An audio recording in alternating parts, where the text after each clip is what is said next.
Primeiro, eu quero só fazer um comentário. O Fernando já mencionou que eu fui colega do Osiris Silva e eu fui colega do Osiris em 1958. Eu havia feito o primeiro ano de engenharia nos Estados Unidos e voltei para o Brasil, não quis mais cursar nos Estados Unidos.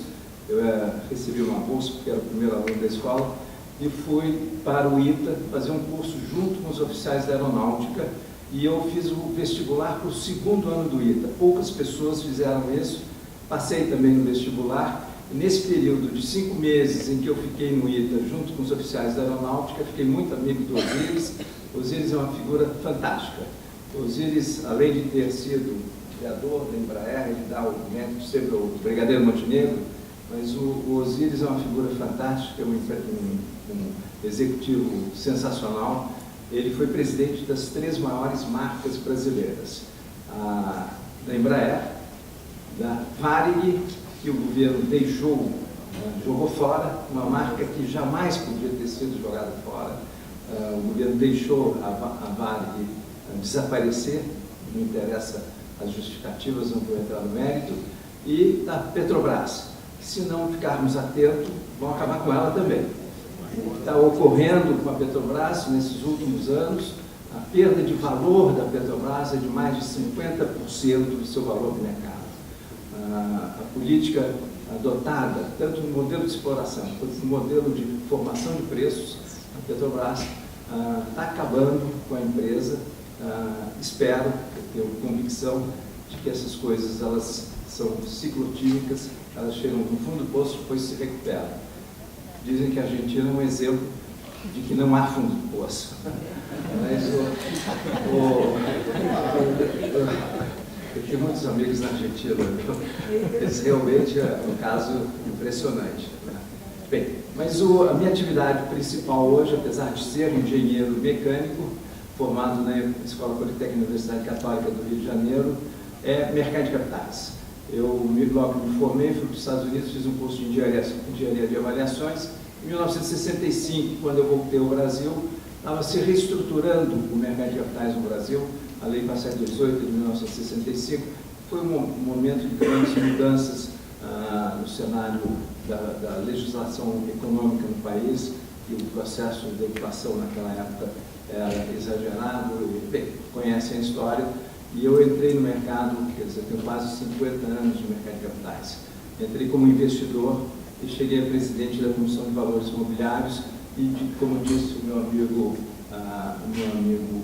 Musi, hoje eu presido, sou o CEO. O termo presidente, a Receita Federal, no seu delírio regulatório, não me permitiu usar, mas agora já ele fez uma revisão da sua interpretação entre ser presidente e ser superintendente. A mesma coisa, executivo de uma entidade dessas, que é sem fins lucrativos. Se você é superintendente, você pode ser remunerado. Se você é presidente, você não pode ser remunerado. Eu precisava ser remunerado, deixei de ser presidente e virei superintendente. Agora eles mudaram a interpretação e posso voltar a ser presidente, mas sou CEO, pronto. O Brasil, infelizmente, é um país que sofre de 3 grandes males. O maior deles chama-se o furor arrecadatório. As pessoas aqui anteriormente comentaram o grande problema da arrecadação do Estado brasileiro. Quase 40% do PIB brasileiro é retirado do setor privado, porque quem gera riqueza é o setor privado. Quase 40% é retirado do setor privado. Uma vez conversando com o secretário da Receita Federal, ele disse: "Não, você não tem que reclamar comigo, porque a minha função, a minha responsabilidade é arrecadar." E ele dizia: "Você tem que reclamar é com quem gasta." Eu falei: "Mas então você deveria ter sido secretário da Despesa Federal, não da Receita Federal." Bem, mas o delírio regulatório, gente, é o que faz com que no Brasil, para você constituir uma empresa, demore 156 dias. Em Singapura, em 1 dia. Para você fechar uma empresa, eu não quero desanimá-los, eu vi que só tem um empreendedor aqui. Se quiser fechar a sua empresa, se não der certo, muito cuidado, porque serão vários anos e a Receita ficará no seu pé a vida toda. Eu tive uma experiência dessas 8 anos depois de não, uma empresa que nunca chegou a funcionar, mas foi constituída. A Receita veio atrás de mim. Bem, mas quero dar uma boa informação. E a impunidade. A impunidade, não precisamos falar sobre ela, todos conhecem o problema. Realmente, o país da impunidade é o nosso. Não quero dizer que em outros países não haja tantos malfeitos quanto existem aqui. Porém, a punição é mais exemplar. Bem, mas quero dar uma boa notícia. Ontem eu estive com o meu amigo, o ministro hoje da Pequena e Média Empresa, o Guilherme Domingos. O Guilherme é meu companheiro de apoio à pequena e média empresa desde 1979, quando ele presidiu o primeiro Congresso Nacional da Pequena e Média Empresa. Isso foi em 1979. Eu, na época, era assessor da presidência da Bolsa, que funcionava nesse prédio aqui, da Bovespa. Sou carioca, mas vim para São Paulo e fiquei aqui 32 anos. Meus filhos e netos moram em São Paulo. Eu e minha esposa voltamos a morar no Rio há 12 anos, porque ela disse que na terceira idade o Rio era melhor do que São Paulo. Acho que ela tem toda a razão. As mulheres sempre têm razão. Bem, mas eu posso começar a contar muita história. Depois de 50 anos vivendo no mercado de capitais e vivendo essa atividade no governo, transitoriamente, fui presidente da CBN durante 1 ano, 7 meses e 10 dias. E foi meu serviço militar, porque eu não tinha dinheiro para trabalhar para o governo. Deixei de ser presidente da CVM e declarei isso aos jornais. O ministro Malan, na época, disse: você tem coragem de dizer? Eu falei: a única justificativa porque eu estou deixando de ser presidente da CVM é que eu não tenho dinheiro para trabalhar para o governo. E deixei. Bem, voltei ao setor privado, um pouco melhor do que antes, mas realmente trabalhar para o governo, seriamente, em algumas entidades, principalmente a CVM, ainda hoje o presidente da CVM recebe um salário de R$11 mil. É absolutamente inadmissível. Eu recebia R$1.500. Quer dizer, é uma brincadeira. A pessoa responsável pela regulação, fiscalização do mercado, que é um grande instrumento de desenvolvimento econômico e social em qualquer país, essa pessoa tem uma remuneração tão ridícula. Bem, o meu tema é inovação, empreendedorismo e estratégia nacional no mercado de capitais. Eu vou passar rapidamente, eu não vou poder falar o tempo que eu gostaria de falar, mas eu vou comentar rapidamente. O mercado de capitais brasileiro tem sido uma espécie de uma parceria público-privada em que o governo entra nela com uma ciclotimia periódica. O último ciclo de parceria público-privada bem sucedida foi de 2002 até 2008, em que o primeiro governo do presidente Lula deu um apoio significativo às propostas das entidades do mercado de capitais, e eu fui o coordenador do Comitê Executivo do Plano Diretor do Mercado de Capitais durante esses 6 anos, e das 50 propostas, 44 propostas foram implementadas numa parceria público-privada bem sucedida. De 2008 em diante, o governo mudou o seu modelo, mudou primeiro na forma de financiamento das empresas, os recursos foram dirigidos ao BNDES, passou a ser o grande financiador do longo prazo novamente do país. Em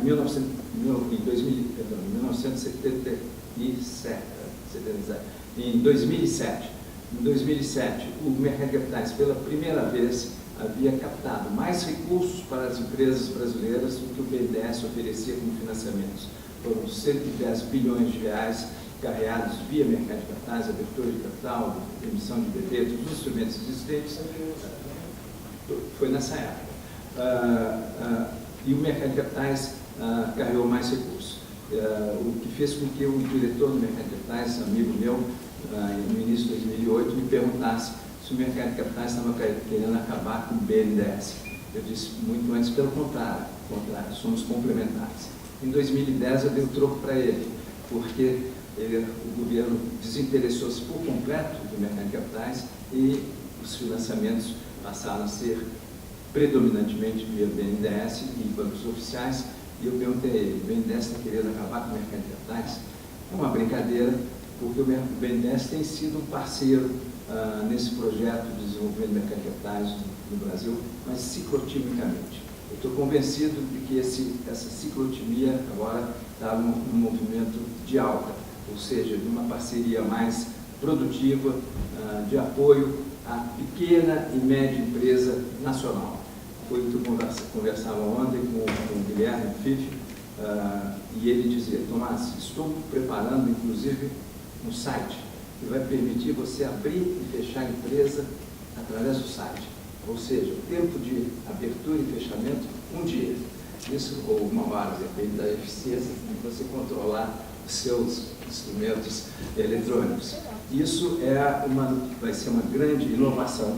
O Afif é uma pessoa dedicada e devotada à pequena e média empresa, e eu acho que ele vai ter, mesmo em prazo curto de tempo, a oportunidade de dar mais uma grande contribuição à pequena e média empresa. Mas o mercado de capitais também é um parceiro importante. Eu vou deixar a apresentação aí com vocês e vou continuar falando, mas o mercado de capitais também é um parceiro importante, porque o mercado de capitais, e eu cito sempre o caso americano, que eu acompanho desde a década de 70, a atividade do mercado de capitais como instrumento de apoio à pequena e média empresa inovadora. O mercado de capitais não é uma panaceia, ele atende as demandas dos empresários pequenos e médios inovadores que querem crescer. E gostei muito da definição do Musi quando falou sobre inovação. Como é que você disse? Pesquisa é transformar dinheiro em conhecimento. Inovação é transformar conhecimento em dinheiro. Uma bela definição. O meu amigo Silvio Meira, não sei se conhecem, formado no ITA também, em 1977. Conhece o Silvio Meira? Um grande empreendedor, professor da Universidade de Pernambuco, o criador do Porto Digital, que é uma experiência fantástica. Mas o Silvio Meira dizia que inovar é emitir nota fiscal. Porque se você não tem um produto, não tem um comprador do produto, você não tem uma inovação. Mas gostei também da sua definição. Bem, mas o mercado de capitais é um grande instrumento. Nos Estados Unidos, na década de 80 e 90, foi o venture capital americano que viabilizou todo o surgimento da nova economia americana. Todas as Microsofts, Intels, Apples foram empresas apoiadas pelo venture capital americano durante esses 20 anos. Foram 30 mil empresas investidas pelo mercado de capitais em pequenas empresas nascentes, pequenas, médias, o segmento que nós estamos buscando estimular agora através dessa estratégia nacional de acesso ao mercado de capitais. O meu objetivo é levar a informação ao empresário, ao empreendedor, ao poupador, ao intermediário, porque sem informação você não consegue tomar decisão. Mas a informação não é suficiente. Você tem que levar a educação e a capacitação. A informação sem a educação e a capacitação não leva a lugar nenhum. Estou criando, desde o Ceará até o Rio Grande do Sul, na realidade, recriando aquilo que já existiu no passado e que foi destruído, aliás, pelo sucesso obtido pelo mercado de capitais nesses últimos, de 2002 a 2008, o mercado de capitais ficou extremamente concentrado em São Paulo. Eu brinco que o mercado de capitais hoje está no eixo São Paulo-São Paulo. O resto do Brasil não conhece mais o mercado de capitais. Empresários, empreendedores, investidores, poupadores, intermediários não existem nesse mercado fora do eixo São Paulo-São Paulo.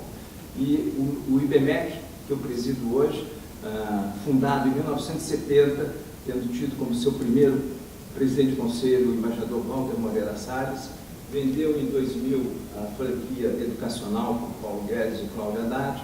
O Cláudio comprou o Paulo, fez o INSPER aqui em São Paulo, transformou o IBMEC São Paulo no INSPER.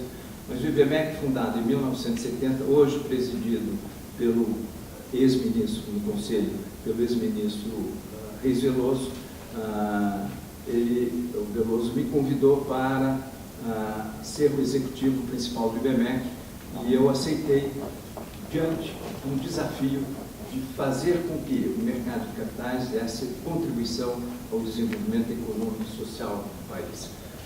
Geração de riqueza no país é feita pelas empresas. O lucro é a medida mais eficiente dessa geração de riqueza. O que nós temos que nos preocupar é com uma distribuição mais justa do lucro.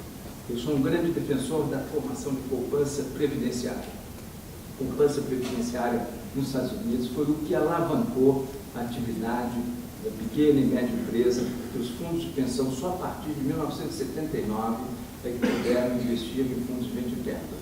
De 80 em diante, o fluxo de recursos para esse mercado foi fantástico e surgiram todas as empresas da nova economia americana.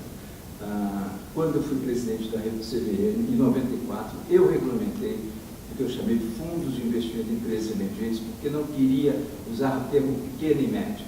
Uma única vez que um jornalista usou essa expressão, a CVM recebeu 250 ligações naquele dia, as pessoas querendo saber como é que iam buscar o dinheiro na CVM. O brasileiro sofre do mal do dinheiro subsidiado, do dinheiro subvencionado, quer dizer, temos um viés cultural de dependência do Estado, dependência do governo. O Estado tem a sua função, mas quem gera riqueza é o setor privado e através de um processo de geração de poupança de longo prazo, que é via previdência. Você falava aí da previdência privada aberta, a previdência privada fechada sem os fundos de pensão, serão essas duas previdências, serão os grandes instrumentos de formação de poupança de longo prazo, que permitirá ao trabalhador brasileiro ser sócio do capital das empresas brasileiras. Nos Estados Unidos, em 1970, a poupança previdenciária americana era 30% do PIB.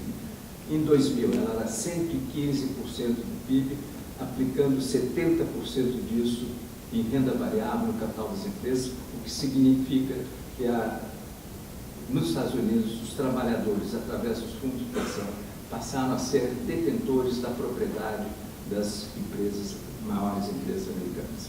É esse o recado que eu quero dar a vocês, o desafio que eu estou enfrentando para criar esses institutos regionais, desde o Ceará até Porto Alegre, é fantástico.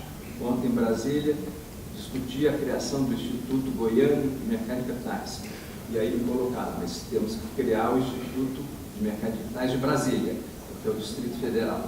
Existe essa mesma disputa que existe entre Rio e São Paulo, que existe entre Pernambuco e Ceará, existe entre Brasília e Goiás. E vamos criar com esse objetivo de informar esses agentes e de dar educação e capacitação. Os institutos regionais de mercado de capitais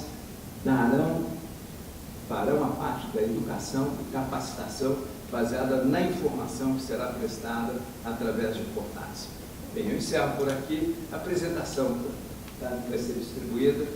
Estou à disposição. Deixa eu só colocar o último lá que aparece o meu.